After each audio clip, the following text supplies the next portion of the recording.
Bonjour à toutes et à tous et bienvenue dans la troisième et dernière vidéo de cette série consacrée au PMI. Comme vu dans les précédentes vidéos, devenir certifié PMP n'est pas une tâche facile. Je vous propose donc une liste de conseils pratiques pour vous aider à préparer la certification. Devenez membre du PMI.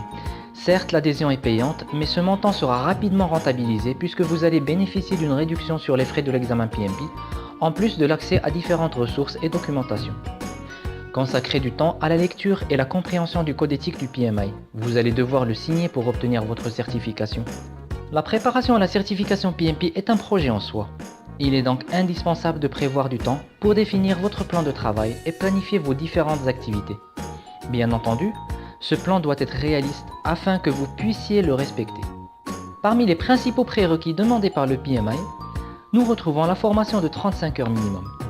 Avant de vous inscrire à un cycle de préparation, soyez extrêmement exigeant quant à la qualité du cours et les compétences du formateur.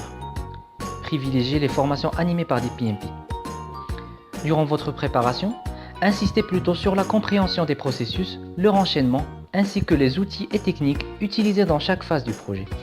Concernant les ressources, le marché compte une multitude de guides de préparation à la certification PMP. Mais la meilleure combinaison reste à mon sens le PMBOK, Head First PMP et enfin PMP Exam Prep de Rita Mulcahy. Ma formule de préparation est la suivante. Après avoir suivi votre formation de 35 heures en management de projet, commencez par lire Head First PMP. Son approche dite brain friendly vous permettra de découvrir les concepts d'une façon simple et très agréable.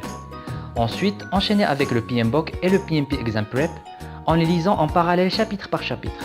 En effet, le premier donne une version concentrée de la méthodologie, tandis que le deuxième en fournit une analyse beaucoup plus approfondie.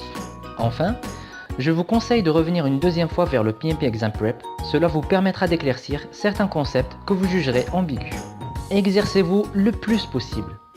Le meilleur moyen d'être sûr de bien comprendre les notions du PMBOK est de les appliquer. Il existe plusieurs simulateurs d'examen gratuits ou payants qui vous permettront de mettre en pratique ce que vous avez appris. Il est également indispensable de passer plusieurs tests blancs de 4 heures afin de vous familiariser avec les conditions réelles de l'examen. Appliquez ce que vous apprenez du PMBOK dans votre travail au quotidien. En effet, cela sera un très bon moyen de motivation, car vous verrez la valeur ajoutée que la méthodologie peut apporter à votre projet. La préparation au PMP requiert beaucoup de concentration. Mon astuce personnelle est de me mettre dans une salle calme, loin des sollicitations, et d'écouter une musique avec des ondes alpha, qui sont trouvables facilement sur YouTube. Ces ondes favoriseraient la concentration. Alors, comme vous l'avez compris, la préparation au PMP n'est vraiment pas une tâche facile et nécessite de lui consacrer beaucoup de temps. Du coup, votre vie sociale risque d'en être impactée pendant cette période. Je vous conseille donc de bien expliquer à vos proches ce qu'est le PMP et son importance pour votre carrière. Ils comprendront mieux que vous soyez de moins en moins disponible et vous soutiendront certainement dans votre démarche. Si votre entreprise vous le permet, prenez quelques jours de congé afin de vous focaliser complètement sur le PMP, particulièrement un jour avant l'examen. Félicitations, vous êtes enfin certifié. Vous venez d'achever un jalon important dans votre carrière en rejoignant le club PMP. Prenez donc le temps de fêter cet événement, mais n'oubliez pas, il est maintenant temps de commencer la collecte de PDUs.